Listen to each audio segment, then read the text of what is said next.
அதுல எங்களுக்கு எந்த விதமான கவலை இல்ல. புரிஞ்சதுங்களா? நாங்க அப்படி கவலைப்பட்டு கொந்தளிக்கிறீங்க. சிபிஐ நாங்க உடனே வந்து பி டீம்ன்றீங்க, பிஜேபியோட இப்ப அதிமுக சும்மா தமிழக வெற்றி கழகத்துக்கு மட்டும் போராடணுமா? நம்ம மக்களுக்காக நீங்க எல்லாம் போராட வேண்டியதானே? 50 லட்சம் ரூபாய் செலவு பண்ணுவானா? பைத்தியமா பிடிச்சிருக்கு. தாவாக்கா கொடியை பிடிச்சு எது காட்டுறான்?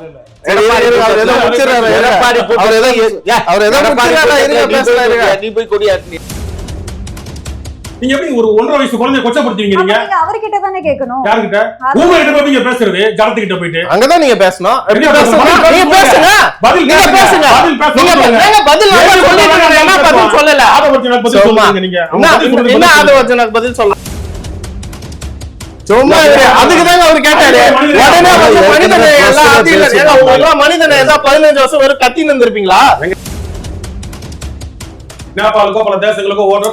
இன்னொரு வாட்டி தலைமறைவன் பேசினார்னா நல்லா இருந்திருக்காரு. நீங்க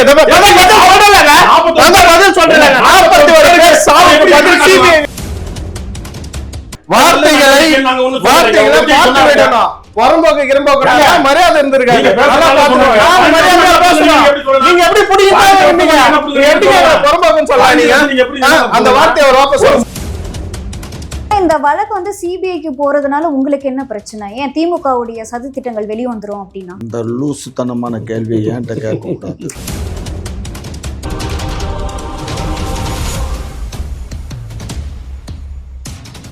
குக்கு செய்தி நேயர்களுக்கு வணக்கம். நான் உங்க தீபிகா. இன்று நிகழ்ச்சியின் சிறப்பு விருந்தினர்கள் திமுகவின் மூத்த முன்னோடி முனைவர் காமாட்சி நாயுடு அவர்கள் மற்றும் நாம் தமிழர் கட்சியின் மாநில கொள்கை பரப்பு செயலாளர் வெற்றி தமிழன் அவர்கள் மற்றும் தமிழ்நாடு இளைஞர் கட்சி கோகுல் அவர்கள்.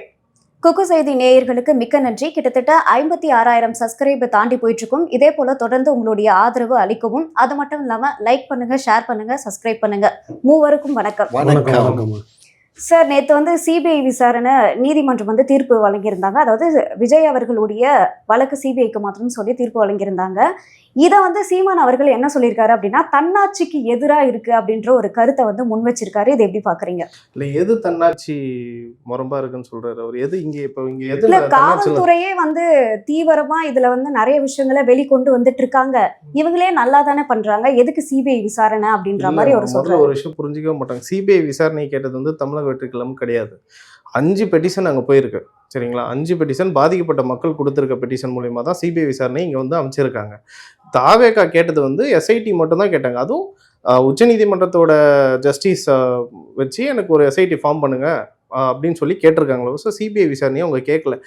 இது வந்து உச்சநீதிமன்றமாக பார்த்து சிபிஐ விசாரணை கொடுத்துருக்காங்க.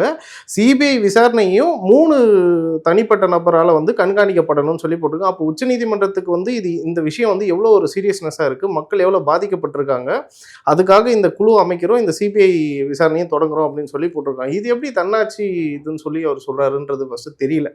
அவர் வந்து ஸ்டார்டிங் ஒன்று பேசுவார், அப்படி இப்போ ஒன்று பேசுவார், இடையில ஒன்று பேசுவார், அப்படி அவர் பேச்சு மாறிக்கிட்டே தான் இருக்கு. அவர் வந்து எது நிலவரமோ அதை பேசாம தன்னாச்சே என்ன இங்க இதுல ஒரு சிபிஐ விசாரணை போனதுல என்ன தப்பு இருக்கு? இல்ல விஜய் அவர்கள் இதுவுமே வந்து நிறைய சம்பவத்துக்கு வந்து சிபிஐ விசாரணை வந்து வேண்டாம், ஏன்னா மத்திய அரசு பின்னாடி வந்து RSS செயல்படுறாங்க, இந்த விசாரணை கரெக்டா இருக்காதுன்னு நிறைய தடவை சொல்லியிருக்காரு. புரிஞ்சுக்க மாட்டீங்க. சிபிஐ விசாரணை வந்து தமிழக வெற்றி கழகம் கேட்கல. தமிழக வெற்றி கழகம் கேட்டது என்னன்னா, ஒரு எஸ்ஐடி ஃபார்ம் பண்ணி கொடுங்க, சுப்ரீம் கோர்ட் ஜட்ஜ் ரிட்டையர் ஆன ஜஸ்டிஸ் வச்சு எங்களுக்கு ஒரு எஸ்ஐடி ஃபார்ம் பண்ணி கொடுங்கன்னு சொல்லி தான் ரெக்வஸ்ட் பண்ணியிருக்கிறது. பாதிக்கப்பட்ட மக்கள் 5 பெட்டிஷன் போட்டிருக்காங்க. 5 பெட்டிஷன்ல வந்து உச்சநீதிமன்றம் போயிருக்கு. அது மூலியமா தான் சிபிஐ விசாரணை இங்க வந்து அமல்படுத்திருக்கு. சிபிஐ விசாரணை நீங்க கேட்கல. நாங்க தமிழக வெற்றி கழகம் வந்து சொல்றாங்க சிபிஐ விசாரணையே கேட்கல. இல்ல இவங்க கேட்கலமா. எடப்பாடி பழனிசாமி அவர் என்ன பண்ணார்னா, அவங்க கட்சியினுடைய பிரசிடண்ட் கிட்ட சொல்லி அந்த கரூருக்கு பக்கத்தில் ஒரு இது அந்த தம்பி அவங்க அதை ஒரு குழந்தை இறந்து போச்சு, 7 வயசு குழந்தை. அந்த குழந்தையினுடைய அப்பா அவர் அந்த குழந்தை பிறந்து 3 மாதத்துலேயே அந்த பொண்டாட்டியை விட்டு இன்னொரு பொண்டாட்டியை கட்டிட்டு தனியாக போயிட்டான். அவனை கண்டுபிடிச்சி அவனை கூட்டிகிட்டு வந்து அவங்கிட்ட கையெழுத்தை வாங்கி, அதிகமாக உனக்கு நாங்கள் பணம் தர்றோம், உனக்கு தர்றோம், நீ வந்து இப்போ விஜய் வந்து 20 லட்ச ரூபா தருவார், நாங்கள் உனக்கு பணம் தரோன்னு சொல்லி அவன்கிட்ட ஆசைவாத்தியை காட்டி அவன்கிட்ட கையெழுத்து வாங்கியிருக்காங்க. இது நான் சொல்லலடா, இது எல்லாமே ஊடகத்தில் வந்துருச்சு. அவங்க வெளிச்சமாக இதில் மிக்ஸ் மீடியாலேயே சேனல்லையே செய்தி சேனல்லையே அவங்க இன்டர்வியூ எடுத்து போட்டுட்டாங்க. அது அவன்கிட்ட கையெழுத்தை வாங்கி எடப்பாடி பழனிசாமி கேஸ் போடுறாரு. அதே மாதிரி இன்னொரு நபர்கிட்டையும் அந்த ஒரு அந்த அம்மா வந்து ரொம்ப பாதிக்கப்பட்ட அம்மா, அந்த அம்மாவுடைய ஹஸ்பண்ட்கிட்ட சொல்லி அது ஒரு கையெழுத்து. இப்படி அவங்கெல்லாம் வந்து அன்னன்னைக்கு வேலை பார்த்தா தான். இப்போ அந்த இன்னொருத்தர் கையெழுத்து போட்டார், அவருக்கு வேலைக்கு போனால் 700 சம்பளம் தருவாங்களாம். தோட்ட வேலை, விவசாய வேலைக்கு, கூலி வேலைக்கு போவாராம். அதனால் அவர் ஏற்கனவே கொடுத்த 10 லட்சத்தை அப்புறம் நான் கடனை கட்டிட்டேன். இப்போ வந்து கமல் ஐயா கொடுத்த 1 லட்ச ரூபா தான் என்கிட்ட இருக்குது. ஆகையினால நான் வந்து என்கிட்ட வந்து கேட்டாங்க, என்னான்னு கேட்டதுக்கு, உனக்கு இன்னும் கொஞ்சம் ரூபா தர்றதுக்காக தான் இது கையெழுத்து போடுன்னாங்க. நான் கல்வி அறிவு இல்லை, படிக்கலை, நான் பயந்த சுபாவம் உடையவன், என்னை எதுலேயும் வம்புல மாட்டி விட்றாதீங்கன்னு சொன்னேன். அதெல்லாம் ஒன்றும் இல்லைன்னு சொல்லி தான் பிரசிடெண்ட் ஐயா 2 பேர்த்த அனுப்பிச்சி வச்சு கையெழுத்து வாங்கிட்டு போய் போனாங்க. அதுக்கப்புறம் கூட நான் வயலுக்கு வந்துட்டேன். என்கிட்ட ஃபோன் பண்ணி இந்த மாதிரி ஆதார் கார்டு இருக்கான்னு கேட்டாங்க. இருக்குது, ஆனால் வீட்டில் இருக்குன்னு சொன்னேன். சரி, அப்போ வீட்டில் யார் இருக்கா? பையன் இருக்கான். அப்போ பையன்கிட்ட ஃபோன் பண்ணி சொல்லிடு, பையன்கிட்ட போய் நாங்கள் வாங்கிக்கிறோன்னு சொல்லி ஒரு ஜெராக்ஸை வாங்கி கொண்டு போய் கேஸ் போட்டிருக்காங்க. அது கேஸ் போடுறாங்கங்கிறது கூட எங்களுக்கு தெரியாதுயா. நான் வந்து கல்வி அறிவு இல்லாதவன். இந்த வழக்கு வந்து சிபிஐக்கு போறதுனால உங்களுக்கு என்ன பிரச்சனை? ஏன் திமுகவுடைய சதித்திட்டங்கள் வெளியே வந்துரும் அப்படின்னா? இந்த லூசுத்தனமான கேள்வியை ஏன்ட்ட கேட்க கூடாது. இல்ல அப்படிதான் சார் இல்லைங்க. இப்ப அவரு சொன்னார் இல்லையா, ஒருத்தர் சொன்னாருங்க 5 பெட்டிஷன் போயிருக்குன்னு சொல்றேன். இப்ப இவர் வந்து முன்னாள் கணவர் கொடுத்தாரு, தெரியாம உங்களுக்கு கரூர்ல என்ன நடக்குது தெரியுமா? அதுக்கு சம்பந்தம் கிடையாது, புரிஞ்சுக்கோங்க. நான் சொல்றது அதிமுக வாங்கினது ஏயா எல்லா மீடியால பாரு, தமிழ் சேனல்ல வந்தது, என்ன சேனல், NDTVல வந்ததெல்லாம் தப்பா? அப்ப தப்புன்னு வேணா நீங்க அவங்க மேல கேஸ் போடுங்க, NDTV மேல கேஸ் போடுங்க. அவர் 2 பேரும் இது மாதிரி பண்ணிட்டாங்கன்னு சொல்றீங்களா? அங்க பாதிக்கப்பட்டவங்க. அது மட்டும் இல்ல, பாஜகவை சேர்ந்த ஒருத்தர் பெட்டிஷன் போட்டிருக்காரு, பாரதிய ஜனதா கட்சியை சேர்ந்த அவர் ஒருத்தர் கேஸ் போட்டிருக்காரு. 3 பேர் வந்து இவங்க கேஸ் போட்டிருக்காங்க. பாதிக்கப்பட்டவங்களுக்கு ஆதரவா யார் வேணாலும் பாதிக்கப்பட்டவங்களுக்கு போயிடலாம். அவங்கள்ட்ட உண்மையை சொல்லணும் இல்ல, இந்த மாதிரி நாங்க சுப்ரீம் கோர்ட்ல வழக்கு தொடர போறோம், இதுக்காக எங்க ஐயா பணம் எல்லாம் அவரு கொடுத்துக்குவாரு, எடப்பாடி ஐயா கொடுத்துக்குவாரு, ஒரு சிட்டிங்க்கு 10 லட்ச ரூபா கொடுத்து வாதாடுற அளவுக்கு அவன்கிட்ட தகுதி இருக்கா அந்த ஆளுகிட்ட? இப்ப இது என்ன காரணங்கிறத புரிஞ்சுக்கோங்க. இவங்களுக்காக அவங்க வாதாடி நல்ல பேரை வாங்கினாங்கன்னா, இப்போ சிபிஐன்னு போட்டாச்சுன்னா அவங்களுக்கு ஒரு வெற்றி கிடைச்ச மாதிரி. யாருக்கு? அதிமுகவுக்கும் பாரதிய ஜனதாவுக்கும். இல்லைன்னா பாரதிய ஜனதாக்காரர் எதுக்கு போய் பெட்டிஷன் போடுறாரு? அவர் எதுலேயுமே இல்லை, அவர் ஒரு பெட்டிஷனை போடுறாரு. அப்போ இந்த 3 பெட்டிஷன் இந்த மாதிரி தான் போகுது. 4வதா இவங்க ஒரு பெட்டிஷன் போடுறாங்க, எங்களுக்கு SIT, சுப்ரீம் கோர்ட்டு SIT இது வேணும்னு சொல்லி. ஸோ அப்போ இதெல்லாம் வந்து அவங்க கூட்டி கழித்து பார்த்துட்டு சிபிஐக்கு போட்டு, ஆனால் அதே சமயத்தில் SITயும் பண்ணுறாங்க. ஏன்னா அவங்க சுப்ரீம் கோர்ட்டுடைய பார்வையில், 3 பேருடைய பார்வையில் அதுவும் நடக்குது. அதுல எங்களுக்கு எந்த விதமான கவலை இல்ல, புரிஞ்சதுங்களா? நாங்க அப்படி கொந்தளிக்கிறீங்க.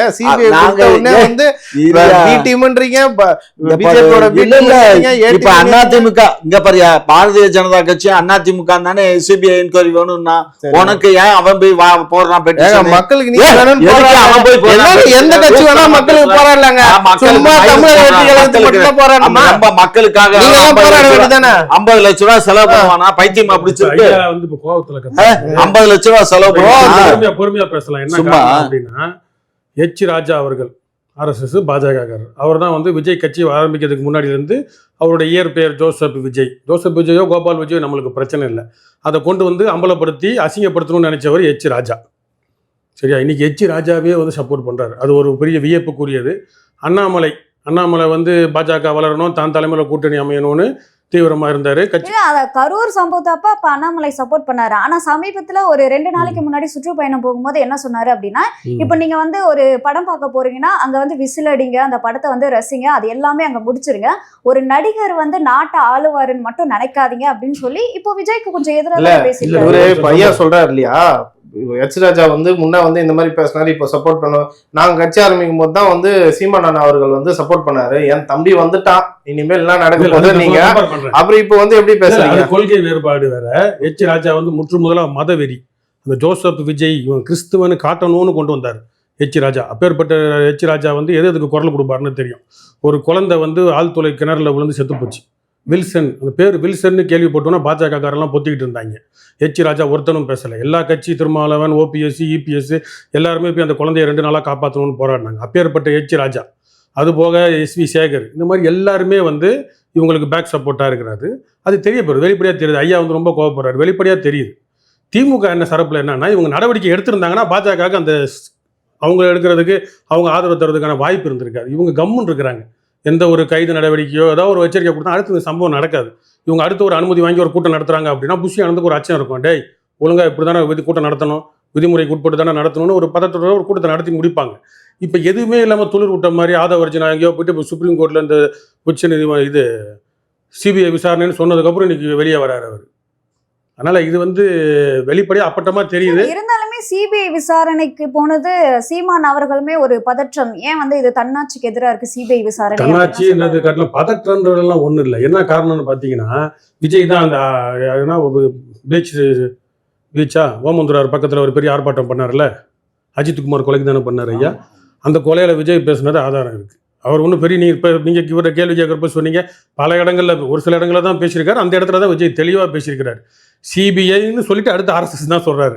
சிபிஐ, ஆர்எஸ்எஸ், பாஜக கூட்டணி இருக்கு, எதுக்கு கேட்குறீங்க அப்படின்னு கேட்குறாரு. அப்போ அதுக்கான அவர் கேள்வி அவருக்கே திரும்ப வருது, அவ்வளவுதான். மற்றபடி இது ஒண்ணு அந்த வழக்கை பொறுத்த மட்டும் சிபிஐக்கு எங்க கவர்மெண்டே ரெக்கவுண்ட் பண்ணிருச்சு. அந்த வழக்கை சிபிஐக்கு நாங்களே ரெக்கவுண்ட் பண்ணிட்டோம். திரு சீமான் அவர்கள் சொன்னது எதுக்காக தன்னாட்சின்னு சொன்னார்னா, ஒவ்வொரு மாநிலங்களும் நம்ம தன்னாட்சி உரிமைக்காக போராடிக்கிட்டு இருக்கோம். இந்த சூழ்நிலையில இங்க இருக்கக்கூடிய காவல்துறையில இப்ப உயர்நீதிமன்றத்தின் சார்பாக எஸ்ஐடி போட்டிருக்காங்க.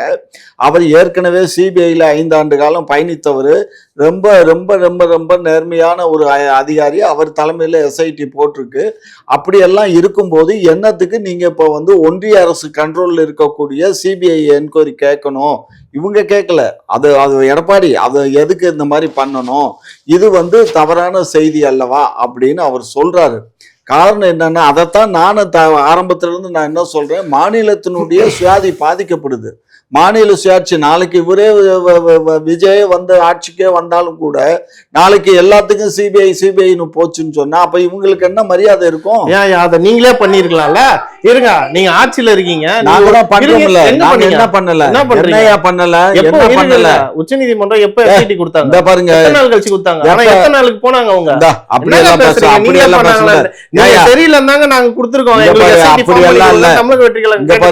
ஏன்னா இங்க குற்றச்சாட்டே வந்து அரசு மேலதான் நாங்க வைக்கிறோம், நீங்களும் தான் வந்து இதுக்கு காரணம்ன்று நாங்க வைக்கிறோம், நீங்க தான் காரணம் அவங்க வைக்கிறாங்க. அப்போ உங்களுக்கு ஆதாரமும் இல்லாம நானே கேக்குறேன், எந்த ஒரு ஆதாரம் இல்லாம நீங்க எப்படி எங்களை சொல்றீங்க? சொல்லுங்க, எப்படி குற்றவாளின்றீங்க? தலைமையில தானே அந்த கூட்டமே வந்து நடக்குது. அது விஜய் இல்லமா, டூப்ளிகேட்மா? விஜய் இல்லமா, அது தெரிஞ்சுக்கிறீங்க பாருங்க. விஜய் கூட்டம் போட்டாரு இல்லையா, அந்த நெரிசல வந்து இவங்க வந்து அது இவங்களோட மெயின்டெனன்ஸ் இல்லாம, இவங்களோட அனுமதி இல்லாம நாங்க பண்ணிட்டோமா? அனுமதி வாங்காம போய் பண்ணிட்டோமா? சொல்லுங்க, அனுமதி வாங்கணுமா இல்லையா? நான் கேட்டது என்ன, அனுமதி வாங்கணும் இல்லையா? ஒரு அனுமதி பெறும்போது என்ன ரூல்ஸ் அண்ட் ரெகுலேஷன்ஸ்? உளவுத்துறை எதுக்கு இருக்கு? ஏங்க உளவுத்துறை எதுக்குங்க இருக்கு? உளவுத்துறை எதுக்கு இருக்காங்க?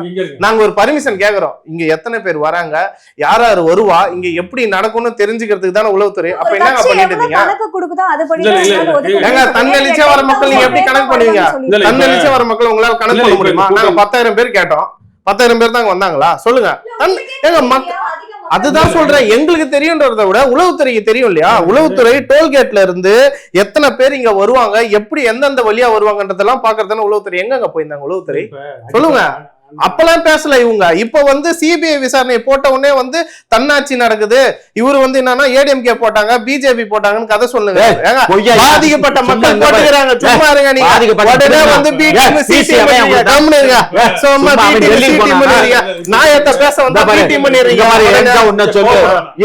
பாதிக்கப்பட்டவன் போட்டான், வாஸ்தவம் தான்.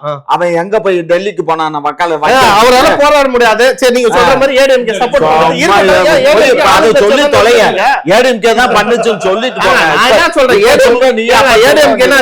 தமிழக வெற்றி கழகத்துக்கு வந்து போராடுறாங்க. என்ன பேசுங்க, அவங்க ஆட்சியில இருந்த கட்சிங்க ஒரு காலத்துல. அப்ப நீங்க போராடலன்னு ஒத்துக்கோங்க. அது யாருக்கு இப்படி ஆட்டிக்கிட்டு இருக்காங்க? மக்களுக்கு. அப்ப மக்களுக்காக நீங்க போராடல.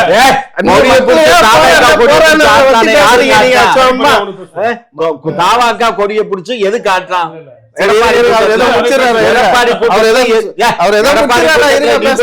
நீ போய் கொடி ஆட்டினியா எடப்பாடி கூட்டத்துல? நான் ஆட்டின நீங்க பாத்தீங்களா?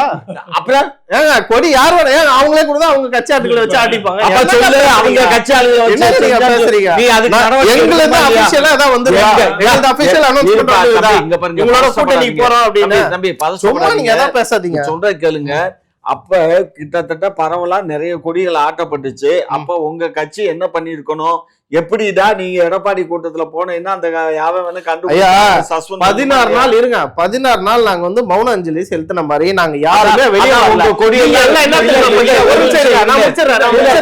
நீங்க என்ன சொன்னீங்க? இருங்க, நீங்க என்ன சொன்னீங்க? ஓடி போயிட்டாங்க, தலைமுறை ஆயிட்டாங்க, ஒழிஞ்சிட்டாங்க, விஜயனா வந்து ஓடி வந்து வீட்டுல பூந்துக்கினாங்க, இப்படி எல்லாம் சொன்ன வாய் தானே இங்க? 16 நாள் மௌன அஞ்சலி எந்த வகையில வெளிப்படையா செஞ்சாங்க? ஒரு கட்சினா பறக்க விடணும், கொடியை பறக்க விட்டுருக்கணும். ஒண்ணு இரங்கல் செய்தி வெளியிட்டிருக்கணும். அது விஜய் தான் வெளியிடணும்னு அவசியம் இல்லை. விஜய் தான் வெளியிடணும்னு அவசியம் இல்லை. யார் வேணா வெளியிடலாம். பொதுச் செயலாளர் இல்ல யாராவது கட்சி தலைமையில இருந்து இரங்கல் செய்தி வெளியிடணும். வெளியிடல கட்சி தலைமையில இருந்து. ஏன் அரக்கம்பத்துல கொடி பறக்க விடல? சரி, 41 பேர் இறந்து.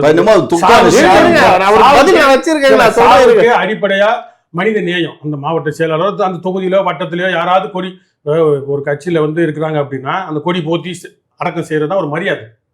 அப்ப அந்த மாதிரி ஒரு கட்சியில இல்லைன்னா கூட விஜய் ஆதரவாளர் ரசிகரா இருந்தா கூட போய் சந்திக்கிறதுக்கு ஒருத்தர் கூட அடிப்படை மனித நேயம் நான் கேட்கறது. ஐயா இப்ப மல்லு கட்டினது ஊர் மல்லு கட்டினது இல்ல இல்ல அவர் சொல்லி முடிச்சிட்டோம். அவர் சொல்லி முடிச்ச கேள்விக்கு என்ன பதில் இருக்கு? நீங்க சொல்லுங்க. அவங்க அரசியலுக்கு புதுசா வந்திருக்காங்க. இந்த மாதிரி விஷயங்கள் 2 மாநாடு நடத்திட்டாங்க. இன்னும் நல்லா புரிஞ்சுக்கோங்க. நீங்க கேள்வி கேளுங்க, நான் பதில் சொல்லிடுறேன். அப்புறமா போலாம். அடிப்படை அறிவே இல்லைன்னு சொல்ல வரேன். நல்லா பாத்தீங்கன்னா ஒரு கட்சி கொடி ஐயா துண்டு இருக்கிறாரு. இது ஐயா கீழே காலில் மிதிப்பாரா? மாட்டாரு. கட்சி ஆரம்பிச்ச நாள் வந்து தலையில சுத்தி போடுறானே ஏதாவது ஒரு கண்டன அறிக்கை. ஏன்டா நம்ம கட்சி கொடி கொள்கை கோட்பாடு இதாண்டா, யானை சின்ன வச்சிருக்கிறோம், இதுல வச்சிருக்கிறோம், இதுக்கான மரியாதை இருக்குடா, அதை கீழே போடக்கூடாதா, தலையில கட்டக்கூடாதா, வேர்வை சிந்தக்கூடாதா, இடுப்புல நம்ம காலில் மிதிப்படக்கூடாதுன்னு சொல்ல அறிவு இருக்கா? தூக்கி போடலாம். அறிக்கை கண்டனம் தெரிவிக்கங்க. கட்சி நடவடிக்கை எடுத்துக்கீங்க. அதை எடுத்தோன்னு வாங்கி தலையில இவர் கட்டுறாரு. அது மரியாதையாது? ஒரு கட்சி கொடிக்கு கட்சியோட துண்டுக்கு மரியாதையா? அப்ப அவன் தூக்கி எறியதான் செய்வான். கண்டனம் கட்சியில நீக்கப்படுவீர்கள். வைன் ஷாப்புக்கு மதுரை மாநாட்டுக்கு ஒரு 500 பேர் போறான். சரி போறான், எத்தனை பேர் போவான் எந்த மாநாடு இருந்தாலும், துண்டை கட்டிட்டு போறான். அதுக்கு ஏதோ பண்ணிட்டு போறாங்க. நீங்க ஒயின் ஷாப்ல போனாரு இவங்க பார்த்தாங்களா? இவங்க எப்படி சொல்லுவாங்க? எந்த தொலைக்காட்சியில போட்டாங்க? எந்த அந்த மாநாடு 2 மாநாடு நடத்திருக்காங்க. 2 மாநாடுல ஏதாவது பிரச்சனை நடந்ததுங்களா? சொல்லுங்க. இந்த கரூருக்கு முன்னாடி எத்தனை ஊர்ல போனோம்? எங்க நடந்தது பிரச்சனை? எங்க நடந்தது?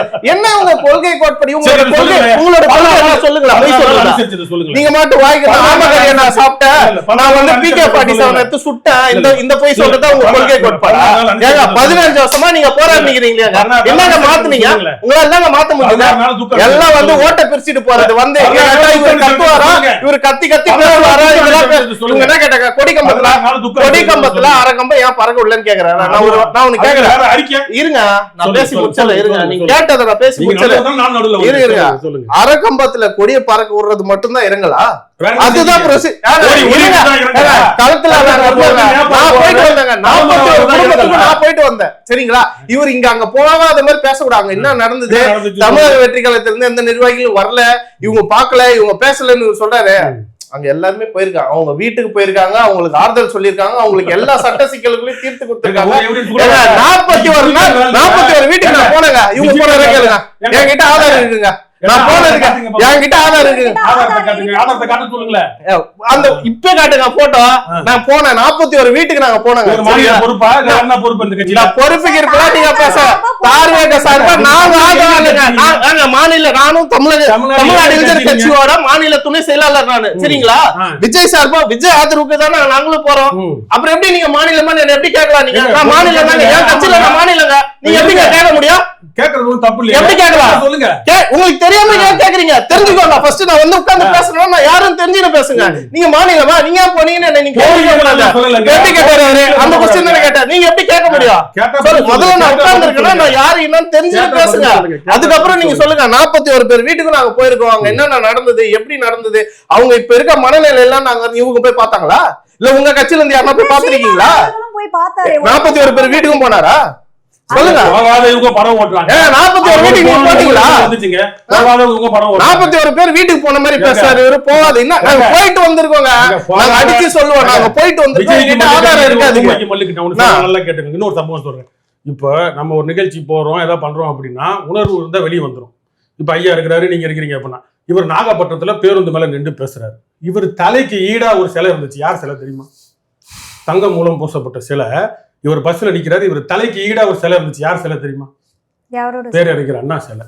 நீ பேரறிஞர் அண்ணாவை பேருந்துல ஒட்டி இருக்கிற, அவர் பேரை சொல்லிதான் மதுரை மாநாடு நடத்துற. இதே ஒரு சென்டிமெண்டா இருந்துச்சுன்னா, ஒரு உணர்வா உண்மையாலே அவர் தலைவனை ஏற்றுக்கிட்டீங்கன்னா அவருக்கு ஒரு மாலை போட்டுக்கணும். இல்ல அவரை பத்தி ஒரு கொடி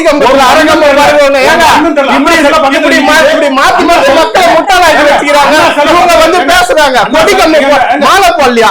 மக்களுக்கு பிரச்சனை, மக்கள் பிரச்சனை.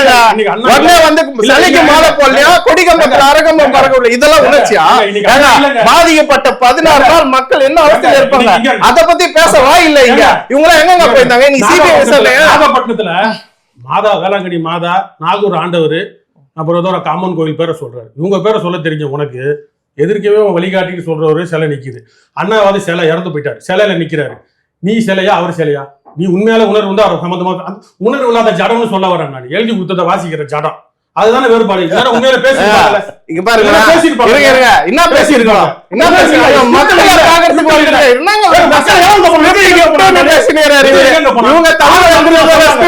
இவங்க தலைவருங்க 41 பேர் சாவ மார்ச்சர்ல இருந்து கணக்காட்டுன்னு சொன்ன எச்ச நாய் ஆத வரைக்கும் இது சென்சார் கூட பண்ணிக்கோங்க, பண்ணாம கூட போங்க. 41 பேர் சாவ இவரு இவ்வளவு போய் பார்த்தாரு. இவரு இவ்வளவு நான் மதிக்கிறேன். ஆத வரைக்கும் நான் சொன்னா சொல்லலையாங்க? சொன்னார்லங்க. அது செத்தவங்களை கொச்சப்படுத்துற, ஒரு ரசிகரை கொச்சப்படுத்துற, கட்சிக்காரனை கொச்சப்படுத்துற, உங்களுக்கு ஒரு சூடு சொன்ன வேணா மார்ச்சர்ல இருக்க பணத்தை எப்படி அரசு கணக்காட்டும்? அப்படி கணக்காட்டும் ஆதாரம் நிரூபிச்சாங்களா அவங்க? இதுக்கு பதில் சொல்லுங்க. ஆதாரம் சொன்னாரா சொல்லல? பல தடவை சொன்னாங்க. அவங்க வழக்கறிஞர் சொன்னாங்க மனித நியாயம், அடிப்படை மனித நியாயமே இல்லாம பணத்தை கணக்காட்டுறீங்கன்னு சொன்னவங்க கிட்ட போயிட்டு மல்லு கட்டிட்டு சப்போர்ட் அன்னைக்கு இன்னொரு கட்சியில சப்போர்ட் வர பண்றீங்க. 41 குடும்பம் அவங்க கஷ்டப்பட்டு ஒரு உயிரை இழந்திருக்காங்க. பேசல இங்க எப்படி அரசியல் கட்சிக்கு வந்து ஆதரவு பேசுறாரு பத்தி பேசுறாங்க. தலைவர் அந்த மாதிரி சொல்லல இல்லையா? இவன் யாருங்க இவன் எப்படி சொல்லணும்? வழக்கறிஞர் எப்படி சொல்லணும்? 41 பேர் நீங்க எப்படி ஒரு 1.5 வயசு குழந்தைய கொச்சப்படுத்துவீங்க? நீங்க அவர்கிட்ட தானே கேட்கணும். யாருக்கிட்ட? உங்ககிட்ட போய் நீங்க பேசுறது ஜனத்துக்கிட்ட போயிட்டு அங்கதான் நீங்க பேசணும். நீங்க பேசுங்க, பதில் நீங்க பேசுங்க. நீங்க பதில் சொல்லல. ஆதவர்ஜனுக்கு பதில் சொல்லலாம். 41 பேரும் வந்து அரசு கணக்காட்டு போனோம்ன்றான். அப்ப அவங்க கூட்டத்துல வந்து செத்தவங்க இல்லையா? 41 பேர் போனோம் அங்க வந்து அரசு கணக்காட்டுதுன்னு சொன்னாங்க. நல்லா புரிஞ்சுக்கோங்க. நீதிமன்றத்துல அவங்க நைட்டோட நைட்டா பண்ணீங்கல. ஒரு அடிப்படை மனித நேயம் சொன்னீங்கல. அதுக்குதான் அவர் கேட்டாரு. நைட்டோட நைட்டா பண்ணன்னு சொன்னீங்களா? அதுக்குதாங்க கேட்டாங்க. இது சும்மா ரெண்டாவது ஒண்ணாதுன்றீங்க. இதுக்குதாங்க அவர் கேட்டாரு. நைட்டோட நைட்டா எப்படிங்க நீங்க பண்ணீங்க? 41 பேருக்கு கேட்டுக்கிறீங்க. நாங்க போஸ்ட்மார்ட்டம் ரிப்போர்ட் கேட்டாங்க. சும்மா அதுக்குதாங்க அவர் கேட்டாரு. மனிதனை 15 வருஷம் வரை கத்தி நின்றுப்பீங்களா? இறங்கி மாற்றத்தை உருவாக்கி இருக்கணும். தீர்வு 15 வருஷமா இவரு பேசுறாரு. அதை வந்து பேசிட்டு இருக்கீங்க நீங்க. நீதிமன்றத்துல தலைமுறை வந்த கோலை நேபாளுக்கோ பல தேசங்களுக்கோ ஓடுற பல செய்திகள் இன்னொரு வாட்டி தலைமறைவன் பேசினார்னா நல்லா இருந்திருக்கு. இங்க பதில் சொல்றேன். 41 பேர் சிபிஐ விசாரணையில வருங்க. இங்க யாரு காரணம் என்ன? நீங்க எப்படி அவர் மாற்றத்தை பத்தி பேசல. போஸ்ட்மார்ட்டம் பண்ணத பத்தி பேசுறாரு அவரு. இல்ல இல்லன்றாரு. போட்டு காட்டுங்க. இப்ப போடுங்க. உறுதிப்படுத்துங்க. போடுங்க. இப்ப போட்டு உறுதிப்படுத்துங்க. பேசுறாரா இல்லையான்னு சொல்லுங்க. இதற்காக தான் அதை சொன்னார். இவர மாதிரி சொல்லல. சரிங்களா? இவர் சொன்ன மாதிரி பிணத்தை கணக்காட்டுற மனிதாபிமானம் இல்ல. எப்படிங்க இவர் சொல்ல மனிதாபிமானம்? உங்களுக்கு என்ன மனிதாபிமானம்? நீங்க போனீங்களா? நீங்க ஹாஸ்பிட்டல் போனீங்களா?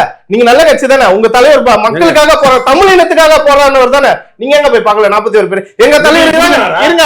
நான் பேசுறேன். எங்க தலைவர் தான் நீங்க சொல்றீங்க. நான் புடுங்கறாங்க இல்ல நான் பதில் சொல்றேன். நான் பேசி முடிச்சிடுறேன். நான் பதில் சொல்லிட்டேங்க. அதுதான் நான் சொன்னதை அவர் இதுக்காக தான் சொன்னாரு அப்படின்றத நான் சொன்னேன். சொல்லிட்டேனா இல்லையா? பதில் அப்புறம் என்ன ஒரு பதில் கேட்கிறாரு? கூட்டத்துல வந்து 41 பேர் குடும்பத்துல நீங்க போய் ஏங்க எட்டிப்பாங்களா? எங்க தலைவர் தான் ஒழிச்சிட்டாரு, ஓடி போயிட்டாரு. பொத்திட்டு போயிட்டா. நான் ஒரே வார்த்தை சொல்றது கேளுங்க. அடிப்படை மனிதநேயம் கூட இல்லாதவங்க இவ்வளவு ஏங்க, பேர் நான் பேசுறதுக்கு கொஞ்சம் பொறுமையா கேட்க சொல்லுங்க. நீங்க எப்படி 41 பேரு எங்க தலைவர் தான் ஓடி போய் ஒழிஞ்சிக்கினாரு. எங்க பொதுச் செயலாளர் போய் ஒழிஞ்சிக்கிட்டாங்க. நான் பேசி முடிச்சேன். பேசுங்க. நீங்க ஓடாம ஒளிர மக்களுக்காக போராடினவங்க தானே. 41 பேர் குடும்பத்தை போய் நீங்க ஏன் பாக்கல? ஏங்க ஒரு அறிக்கை விடல, ஒரு மண்ணும் பண்ண நீங்க ஏன் பாக்கல? எனக்கு அந்த கொஸ்டின் பதில் சொல்லுங்க. அப்புறம் சரி, 20 லட்சம் சொன்னாங்களா? அக்கவுண்ட்ல போட்டாங்களா? 20 லட்சம் சொன்னாங்களே, அந்த மக்கள் கிட்ட பேசி அக்கவுண்ட்ல போட்டாங்களா? அதான் விஜய் அவர்கள் சந்திக்க என்னங்க இது பைத்தியக்காரத்தனமான கொஸ்டின் ஆகுது? 17ஆம் தேதி நேர்ல போய் கொடுக்க போறேன்னு சொல்லிட்டாரு. 16 நாள் என்ன இருக்கு? 17ஆம் தேதி என்னங்க பேசுறீங்க? 16 நாள் 17ஆம் தேதி அவர் போறாரு, நேர்ல போறாரு. அங்க எப்படி எப்படி இருக்கு, எந்த மண்டலத்துக்கு வரணும் சொல்லியாச்சு. இந்த ஆதவர்ஜினாவோட வார்த்தைக்கு 41 குடும்பத்தை தத்து எடுத்திருக்காரு. மாசம் 5000 ரூபாய் கொடுக்கறேன்னு வில்சன் அறிவிச்சிருக்காரு. ஜேபிஆர் நிறுவனத்தோட வில்சன் அறிவிச்சிருக்காரு. இதுக்கு மேல என்னங்க பண்ணா? ஏங்க 41 குடும்பத்தை நீங்க போய் பாக்கலையா? நீங்க ஏங்க போய் பாக்கல? அதுக்கு பதில் சொல்லுங்க. நீங்க பாக்காத மனிதன் நடந்துறீங்க. நீங்க வந்து மக்களை ஏமாத்திக்கிட்டு வெறும் கத்திக்கிட்டு மக்கள் ஒண்ணு கிடையாது. அறிவே இல்ல. 15 வருஷமா கட்சி நடத்துறேன், ஓட்ட பிரியணும், ஓட்ட பிரிச்சு பிரிச்சு எல்லாரும் காலி பண்ணிட்டாங்க பேசுறாங்க. மூளையே இல்ல. ஆதவர்ஜன் எந்த தொகுதியில நிப்பாரு? அவன் நின்றா எவன் வேலை செய்யும்? முடிவு செய்யும். கட்சி முடிவு செய்யும். இப்ப ஏடிஎம்கே கூட்டணியா, பாஜக கூட்டணியா, இல்ல தனிச்சியா? இப்ப சாதாரண ஒரு இதுக்கே பதுங்கி ஒதுங்குறவங்க மாவட்ட செயலாளர் மேல புசி அந்த பழி போட்டாங்க. மாவட்ட செயலாளர் தான் வந்து விஜய் கூப்பிட்டாரா? மாவட்ட செயலாளர் என்ன பழி போட்டாரு? கூப்பிட்டாரா? என்னங்க பழி போட்டாரு? அவர் தான் அரெஸ்ட் பண்ணுங்க அப்படி சொன்னாரா? இவரே போட்டாரா? ஃபோன் பண்ணி சொன்னாரா? இப்படி சொன்னாரா? அவர் சொன்னத சொல்லுங்க. அவர் சொன்னத சொல்லுங்க. மாவட்ட செயலாளர் தான் வந்து பொறுப்பேத்துக்கிட்டாரு. அவரோட கீழ உங்களுக்கு புரியுதா? மாவட்ட செயலாளர் பொறுப்பேத்துக்கிட்டாரு. இதுக்கு நாங்களும் விட்டுட்டு அவர் பாத்துக்கிறேன்னு சொல்லி சொன்னாரு அப்படின்ற இப்படி யோசிக்கிறது இவங்க எப்படி யோசிக்கிறாங்க? நான் கேக்குறேன். இருங்க நான் பேச முடிச்சேன். இவர் கேட்டாரு ஆதவர்ஜன் எந்த தொகுதின்னு. உங்க அண்ணன் சீமானை தவிர வேற யாருன்னா உங்க கட்சியில பெரிய ஆளா தெரியுமா? எங்க கட்சியில 4 பேரை சொல்லிட்டீங்க. 4 பேரை சொல்லிட்டீங்க. விஜயனா சொல்லிட்டீங்க, முசியானந்த் சொல்லிட்டீங்க, ஆதவர்ஜனா சொல்லிட்டீங்க. உங்க கட்சியில சீமானை தவிர வேற யாருன்னா சொல்லுங்க. முதல்ல அதுக்கு பதில் சொல்லுங்க. ஏன் சொல்லணும் அவசியம் இல்ல. மத்ததெல்லாம் மட்டும் கேட்பீங்களா? அந்த கொஸ்டின்ல கேட்டா வந்து நீங்க வந்து நிக்க போறீங்க. உங்க கதையெல்லாம் வெளியே சொன்னா நாரின் இருக்க கம்னு கடங்க. உங்க அண்ணன் பண்ணது கதையை நாங்க விட்டுனுக்குறோம். PK-47 போய் சுட்டா பிரபாகரன் ஐயாவோட தம்பி புட்டு வைக்கிறாரு ஒரு மீடியால. வரவே இல்லைங்க அவரு. 2009 என்ன பண்ணிட்டு இருந்தாரு உங்க ஆளு? சீமான் என்ன பண்ணாரு நம்ம கேள்வி கேட்கணும். சீமான் என்ன பண்ணாரு? இயக்குனரா இருந்தாரு, அவர் எங்க பண்ணாருன்னு கேட்கணும். அப்ப அந்த கேள்வி இங்கேயும் பொருந்தும்ல. இந்த ஆள் ஆமக்கரி திருநாரு திருநெல் அதெல்லாம் கேள்வி வச்சோமா? காசு செல்லாதுன்னு மோடி சொன்னப்ப ஒரு அறிவிக்கப்படாத ஜெனசைடு ரஜினிகாந்த் ஆதரவு தெரிவிச்சார். பாஜகவோட RSS ஆதரவாளர் ரஜினிகாந்த் வந்து ஆதரவு தெரிவிச்சார். அப்ப அதுல எத்தனை மக்கள் அல்லல் போட்டாங்க, அன்றாட செலவு எல்லாம் நின்றாங்க. நீங்க என்ன பண்ணுவீங்க? உங்களை மாதிரி புறம்போக்கு மாதிரி புறம்போக்கு கிரம்போக்கு மரியாதை இருந்திருக்காங்க. நீங்க எப்படி புறம்போக்குன்னு சொல்றீங்க? அந்த வார்த்தையை வாபஸ் மூளையே இல்லங்க. மூளை இல்லாதவங்க பேசுறாங்க. அந்த வார்த்தையை வாபஸ் வாங்கணுங்க. நீங்க எப்படி சொல்லலாம் புறம்போக்கு? அவர் வார்த்தையை வாபஸ் போய் பாத்தீங்களா? வாபஸ் வாங்க அந்த வார்த்தையா? நீங்க பேசின வார்த்தைக்கு எனக்கு பதில் அவ்வளவுதான். என்ன பதில? உங்களை நான் வந்து தரகுறைவா பேசினா தரகுறைவா பேசினா வார்த்தையில ஒரு வார்த்தை தரகுறைவா என்ன பாத்துக்கோங்க. தற்கூரி கூட்டங்கள் யாருன்றதை இங்க நீங்க பாத்துக்கோங்க. மரியாதை தெரியாது, நாகரிகம் தெரியாத கூட்டங்க. நீங்க வேற அறிவே இல்லாத கூட்டம். நாகரிகம் தெரியாத ஐயா இவங்க அமைதியா இருக்காரு. இவர்கிட்ட கேளுங்க, அவரே கேளுங்க. நாகரிகம் தெரியாத கூட்டம் என்னப்பா?